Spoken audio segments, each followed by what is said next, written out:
Hello नमस्कार साथियों। स्वागत करते हैं एक बार फिर से आप सभी का हमारे YouTube channel Sunday study point पे। साथियों मैं हूं सतीश मेघवाल और आप देख रहे हो संडे स्टडी पॉइंट। तो साथियों आज के जो हमारा टॉपिक है सिलेक्शन वाला जीके की जो क्लास चल रही है हमारी टेस्ट सीरीज, उसकी 127 नंबर की क्लास है जो आपकी परीक्षा के लिए बहुत ही महत्वपूर्ण है। चाहे आप किसी प्रकार की परीक्षा दे रहे हो, हरियाणा सरकार द्वारा ली जाने वाली परीक्षाएं जैसे ग्रुप ए से लेकर ग्रुप डी तक की जितनी परीक्षाएं होती है उन सभी परीक्षाओं के लिए हैं। जैसे पुलिस, पटवार, ग्राम सचिव, clerk, HCSC, PSC, CET, stenographer या कलरक जो भी हो, उन सभी परीक्षाओं के लिए बहुत ही महत्वपूर्ण है। जो हरियाणा जीके के क्वेश्चन है जो आपकी परीक्षा में पहले पूछे गए हैं और आगे पूछे जाएंगे, जो बार बार हर बार पूछे जाते हैं, तो वे सभी क्वेश्चन आपके लिए लेकर आया हूँ।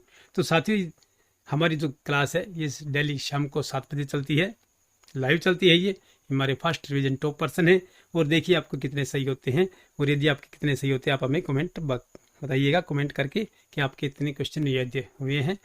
और साथियों अभी तक आपने हमारे YouTube channel Sunday study point को सब्सक्राइब नहीं किया तो सब्सक्राइब कर ले, साथ में बेल आइकन प्रेस कर लें, लाइक कर दीजिए और अपने दोस्तों के साथ शेयर कर दीजिए ताकि उनका भी भला हो सके आपके साथ साथ।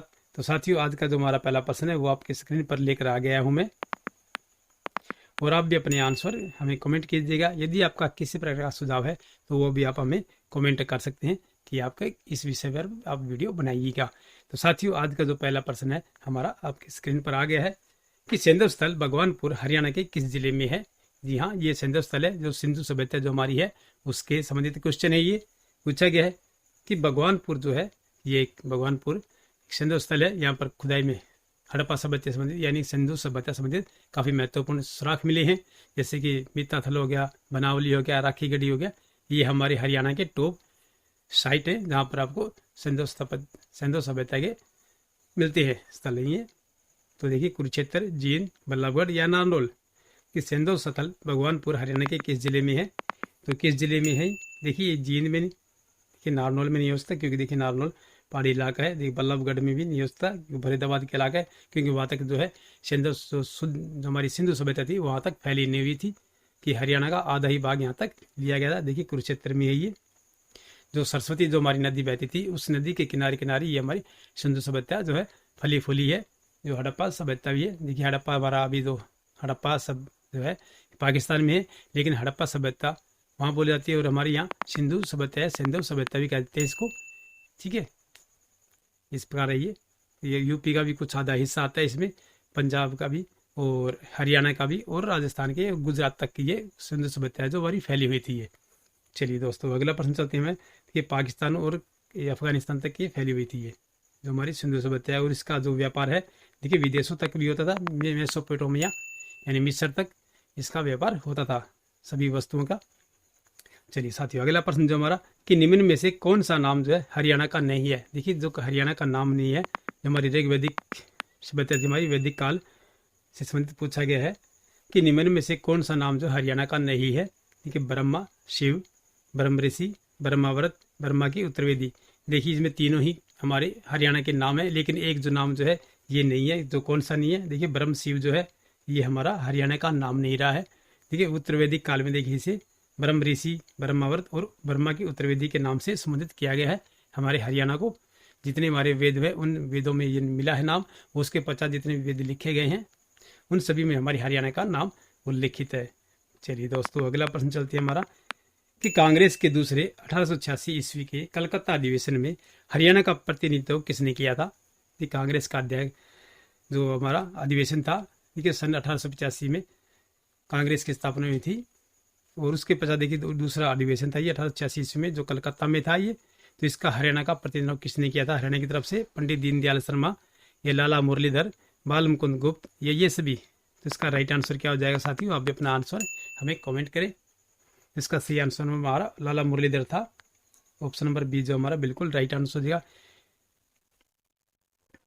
देखिए बाल मुकुंद गुप्त जो है शिव शंभू का चिट्ठा इनके द्वारा लिखी गई है। और ये जो क्वेश्चन कई बार पूछा जाता है, जो मार्लिमेंटो सुधार लगे थे उनका जो इन्होंने विरोध किया था उसके तहत इन्होंने लिखी थी शिव शंभू का चिट्ठा जो है इसी पर लिखी गई है और बाल मुकुंद गुप्त द्वारा लिखी गई है। चलिए दोस्तों अगला प्रश्न जो हमारा कि अरावली की पथरीला प्रदेश कहाँ नहीं है। ये अरावली का जो पथरीला प्रदेश है यानी कि अरावली की जो पहाड़ियाँ कहाँ तक नहीं फैली हुई हैं, ये पूछा गया है कि महेंद्रगढ़, गुड़गांव, भिवानी या पंचकुला। देखिए अरावली की पहाड़ियाँ जो है शुष्क पहाड़ियाँ हैं ये, तराई वाली पहाड़ियाँ नहीं है, क्योंकि इनमें पानी का स्रोत बहुत कम है। ये अरावली की पहाड़ियाँ देखिए सबसे ज़्यादा हमारे यहाँ महेंद्रगढ़ जिले में ही है, यानी कि दक्षिण में है, गुड़गांव में, फरीदाबाद में, बल्लभगढ़ में, ठीक है, और देखिए भिवानी में भी है। तो लेकिन देखिए पंचकुला में नहीं, पंचकुला में क्योंकि हमारी ये उत्तर पूर्व में आता है पंचकुला, और यहाँ पर शिवालिक की पहाड़ियाँ हैं। पंचकुला में देखिए सबसे ऊंची चोटी जो करो है, ठीक, मोरनी पहाड़ियाँ हैं पंचकुला में, और उनकी ऊंची चोटी जो है क्रो कहलाती है, ये याद रखिएगा।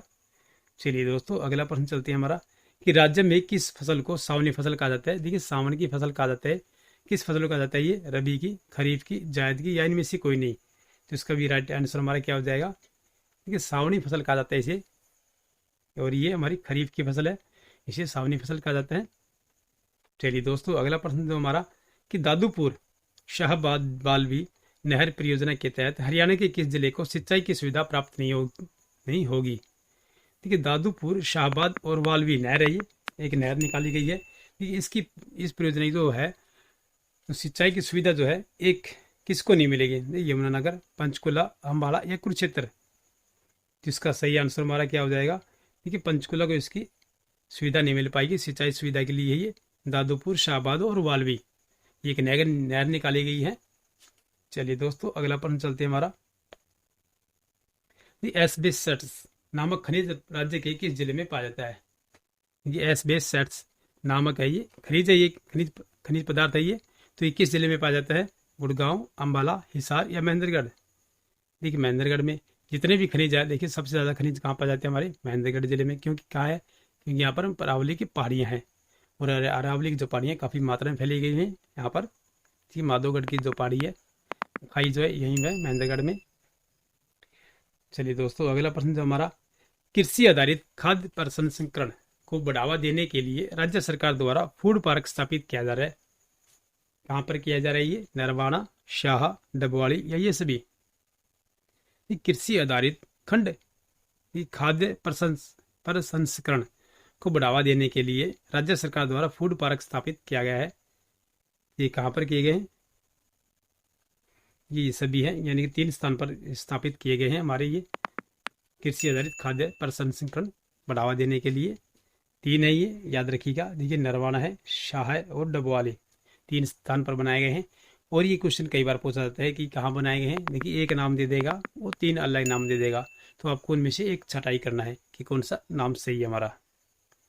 चलिए साथियों अगला प्रश्न चलते हैं हमारा, कि मारुति सुजुकी प्राइवेट लिमिटेड की प्रथम विनिर्माण इकाई की स्थापना किस वर्ष हुई थी। देखिए मारुति उद्योग कहाँ पर है, ये तो आपको पता ही है कि गुड़गांव में, कि मारुति का वहाँ पर बनाई जाती हैं, फैक्ट्री लगी हुई है मारुति के उद्योग की। तो ये कब लगाई गई थी, ये वर्ष 1970 में, वर्ष 1975, वर्ष 1987 या वर्ष 1965। तो इसका सही आंसर हमारा ऑप्शन नंबर फर्स्ट ही हो जाएगा। ये वर्ष 1970 में लगाई गई थी मारुति सुजुकी प्राइवेट लिमिटेड की प्रथम विनिर्माण इकाई। कहाँ पर है, ये गुड़गांव में लगाई गई थी। चलिए साथियों अगला प्रश्न चलते हैं हमारा, कि उदारीकरण के पश्चात जारी की गई औद्योगिक नीतियों में कौन सी एक सही नहीं है। देखिए सही नहीं पूछा गया है, तो कौन सी सही नहीं है, राज्य औद्योगिक नीति 1992, राज्य औद्योगिक नीति 1997, राज्य औद्योगिक नीति 1999, राज्य औद्योगिक नीति 1995। तो इसका सही आंसर क्या हो जाएगा हमारा, उदारीकरण के पश्चात जारी की गई औद्योगिक नीतियों में कौन सी सही नहीं है, कि राज्य औद्योगिक नीति 1995 जो है ये हमारी बिल्कुल सही नहीं है, यानी कि ये गलत है हमारा। लेकिन वैसे आंसर हमारा बिल्कुल सही हो जाएगा, यानी ठीक सही आंसर रहेगा। तीनों ही सही है हमारी ये नीतियाँ। औदिच्य ब्राह्मण, ये औदिच्य ब्राह्मण जो है नामक पत्र कहाँ से प्रकाशित होता था, ये करनाल, रोहतक, जींद या पलवल।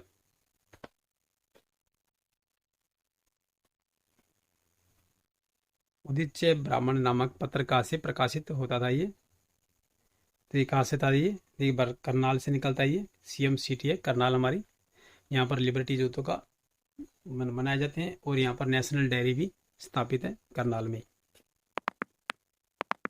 कि सभी बड़ी नदियों को प्रदूषित रहित करना किस पंचवर्षीय योजना का लक्ष्य था, 8वीं योजना, 9वीं योजना, 10वीं योजना या 11वीं योजना। सभी बड़ी नदियों को प्रदूषित रहित करना किस पंचवर्षीय योजना का लक्ष्य था ये, यानी कि जो हमारी नदियां उनमें प्रदूषित काफ़ी प्रदूषण फैला हुआ है, तो उसे प्रदूषित रहित करना था। ये 10वीं योजना का था ये। ऑप्शन नंबर सी हमारा बिल्कुल राइट आंसर हो जाएगा। चलिए साथियों, अगला प्रश्न जो हमारा कि बीन जो है ये किस वाद्य यंत्र के अंतर्गत आता है? ये धन वाद्य यंत्र, सुशीर वाद्य यंत्र, विद्युत वाद्य यंत्र या तंतु वाद्य यंत्र। देखिए बीन जो है आपने देखा होगा, जो सपेरे जो है देखिए सांप रखते हैं, सपेरे होते हैं, वो एक बीन रखती है लंबी सी, उसमें आगे देखिए बीच में एक मोटा सा गुड़ाई में होता है, पीछे की तरफ देखिए चौड़ा होता है और आगे की तरफ देखिए 2 नलियां निकल लगी होती हैं और उन पर सुराख होते हैं। देखिए उसे मुंह में दबाकर उसको फूंक मार मार कर बजाते हैं। ठीक है, ऐसी उंगलियों से सारा ये इसे बीन कहते हैं। आपने देखे होगा सपेरे जो है ये रखते हैं। तो ये किस वाद्य यंत्र के आता है? धन वाद्य यंत्र या सुश्री वाद्य यंत्र या विद्युत वाद्य यंत्र या तंतु वाद्य यंत्र। तो इसका सही आंसर क्या हो जाएगा साथियों? देखिए सुशीर वाद्य यंत्र है, क्योंकि मुंह से फूंक मारकर बजाए जाते हैं, तो सुशीर होते हैं। ठीक है, और इसी पर देखिए एक वीडियो बना रखी है मैंने, वो आपके नीचे डिस्क्रिप्शन आपको लिंक मिल जाएगा, या फिर आप जो हमारी जो सीरीज है ये प्ले लिस्ट जो है हरियाणा जीके जीएस की, उसमें आपको ये वीडियोज मिल जाएंगी। तो आप इस वीडियो को जरूर देखिए, उसमें सभी वाद्य यंत्र हैं, वीडियो बना रखी है। चलिए साथियों, अगला प्रश्न जो हमारा कि लाल पत्थर से बनी शिव की प्रतिमा प्राप्त हुई है, ये कहाँ से मिली है? हरनौल, शांदेल या खोखराकोट। लाल पत्थर से बनी शिव की प्रतिमा जो प्राप्त हुई है कहाँ से मिली है? देखिए हरनौल से मिली है ये।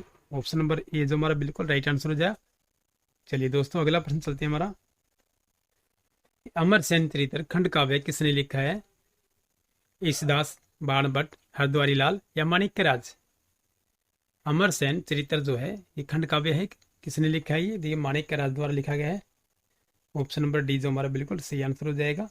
अगला प्रश्न जो हमारा है कि पौराणिक कथा अनुसार सरसैया पर पड़े भीष्म पितामह के लिए अर्जुन ने बाण से जलधारा निकाली थी। देखिए आपने महाभारत देखी होगी, उसमें जो कृष्ण जो है शिखंडी के पीछे खड़े होकर, ठीक है, और तीर चलाते हैं और भीष्म पितामह को देखिए 101 तीर मारते हैं और उन्हें सरसैया पर यानी कि बाणों के सैया पर लेटा देते हैं और वहीं पर उन्होंने अंतिम सांस ली थी जब महाभारत का युद्ध खत्म हो गया था।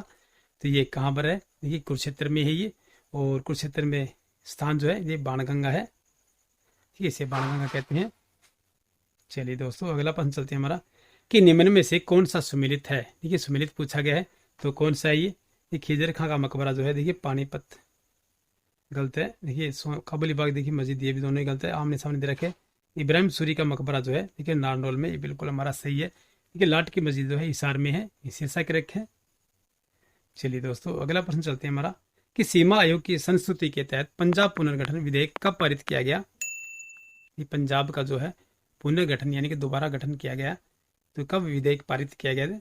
सीमा आयोग की संस्तुति के तहत पंजाब पुनर्गठन विधेयक कब पारित किया गया? ये 18 सितंबर 1966, 18 अक्टूबर 1965, 18 दिसंबर 1964 या 18 अगस्त 1962।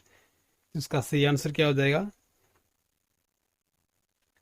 इसका राइट आंसर हमारा 18 सितंबर 1966 हो जाएगा साथियों, फर्स्ट ये आंसर हो जाएगा हमारा। चलिए दोस्तों, अगला प्रश्न जो हमारा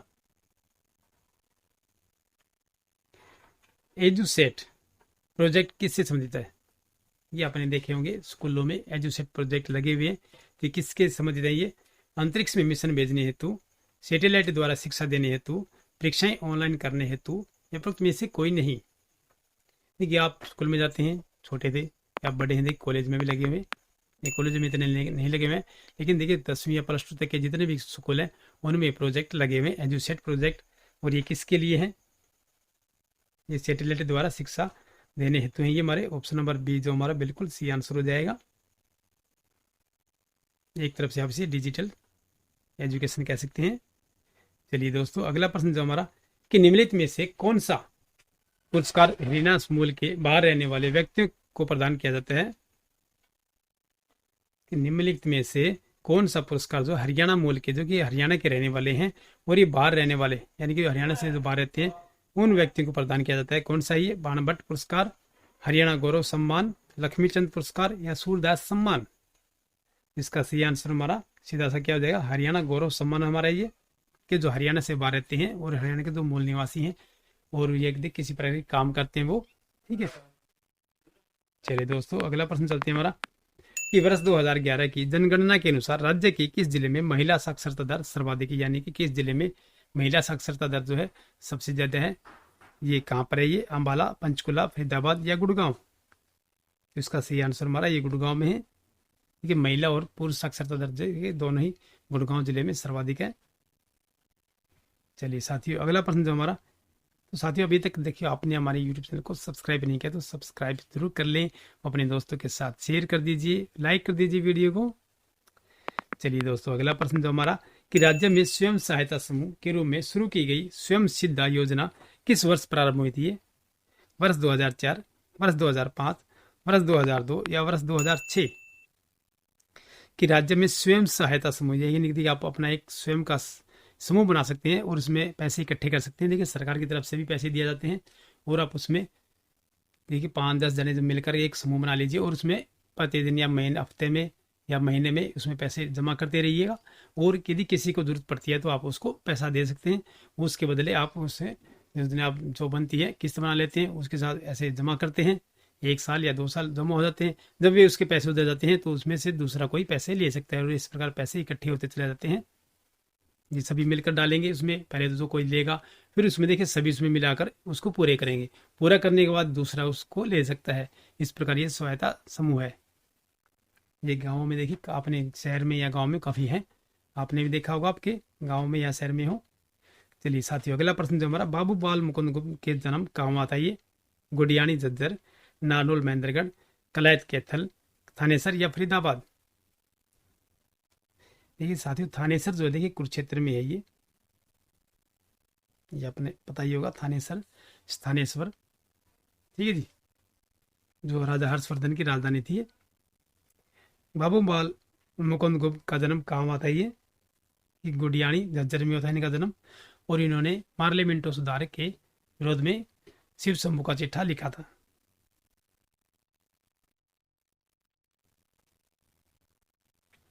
भाड़ावास का युद्ध कब हुआ था? देखिए भाड़ावास का युद्ध कब हुआ था? ये 1789, 1790, 1791 या 1792।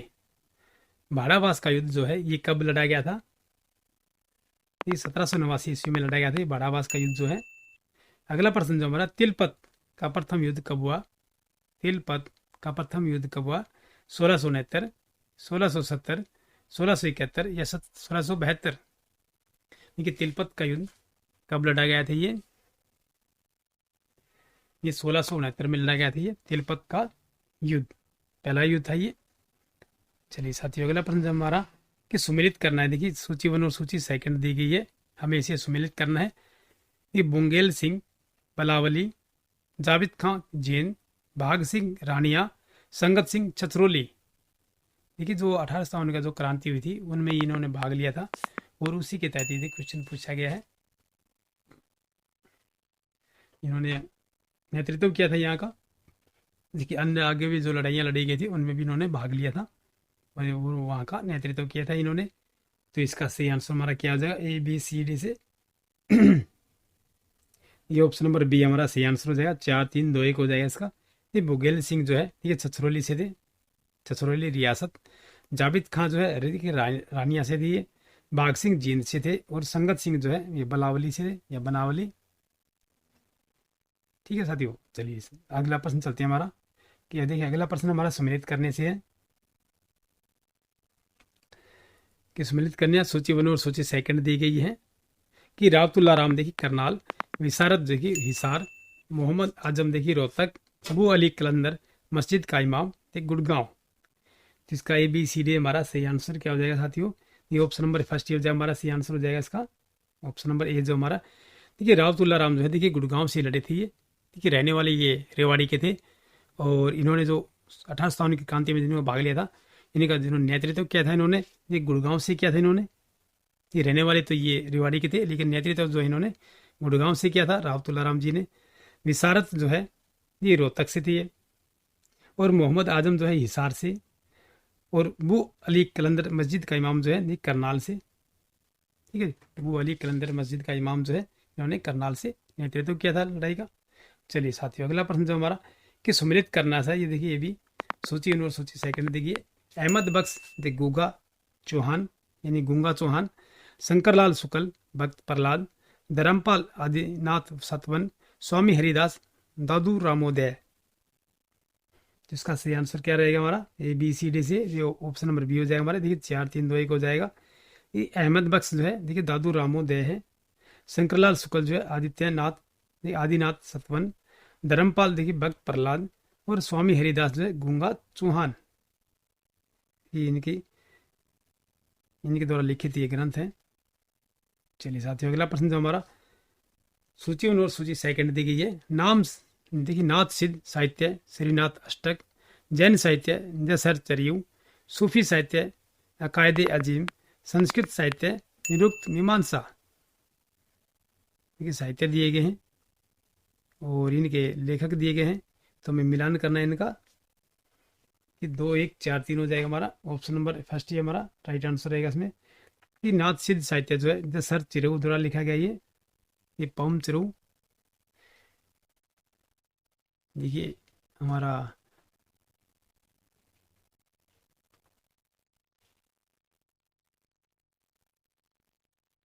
देखिए चिरऊ जो है देखिए पवम चिरऊ, ठीक है। ये बाल देखिए उसका क्या होते हैं ये साथियों, अभी दिमाग से नाम उतर गया है, ठीक है। पवम चिरो जो है ये किसकी है? देखिए इसे अपभ्रंश का वाल्मीकि कहा जाता है। पवम चिरो जो लिखी गई जिसमें राम का ही वर्णन किया गया है, ठीक है, पवम चिरो में। और ये लिखी गई थी किसके द्वारा? ये अभी दिमाग से देखिए नाम उतर गया है। अच्छा, नाथ सिद्ध साहित्य देखिए जसर चिरो का है। देखिए ये 10वीं शताब्दी के आसपास की लिखा गया था। ये 10वीं शताब्दी से 11वीं शताब्दी के बीच, क्यों जो गोरखनाथ जी है लेकिन 10वीं से लेकर 11वीं शताब्दी का इनका माना जाता है 10 से 11-12 तक की नाथ साहित्य जो है। जैन साहित्य जो है देखिए श्रीनाथ अष्टक द्वारा लिखा गया है। ये सूफी साहित्य जो है ये निरुक्त मीमांसा में है। और संस्कृत साहित्य जो है अकायदे अजीम है। इस प्रकार हमारा 2-1-4-3 हो जाएगा।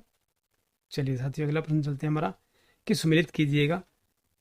इस सूची 1 और सूची 2 देखिए, देखिए इनकी भी कीर्तियाँ ही है। रमेश चंद्र जैन, मेहंदी रचयात, अभिमन्यु अनंत, लाल पसीना, राजकुमार निजात, साई अपने अपने, मोहन चोपड़ा, टूटा हुआ आदमी। इसका सही आंसर क्या रह जाएगा? ये 2-1-4-3 हो जाएगा। इसका भी सही आंसर हमारा रमेश चंद्र जैन ने देखिए लाल पसीना लिखा है। अभिमन्यु अनंत ने देखिए मेहंदी रचयात है। राजकुमार निजात ने ये टूटा हुआ आदमी। और मोहन चोपड़ा शाही अपने अपने। इस प्रकार हमारे ये 30 क्वेश्चन हो गए पूरे साथियों। तो वीडियो को अभी तक आपने लाइक नहीं किया तो लाइक कर दीजिए, शेयर कर दीजिए अपने दोस्तों के साथ। और अभी तक आपने हमारे यूट्यूब चैनल को सब्सक्राइब नहीं किया तो सब्सक्राइब भी कर लें, साथ में बेल आइकन को प्रेस कर लें, क्योंकि जब भी हमारी अगली वीडियोज अपलोड होती हैं साथियों उनकी सूचनाएं आपको समय पर मिलती रहेंगी। तो साथियों वीडियो को देखने के लिए बहुत बहुत धन्यवाद। फिर मिलते हैं नेक्स्ट वीडियो में, तब तक के लिए जय हिंद।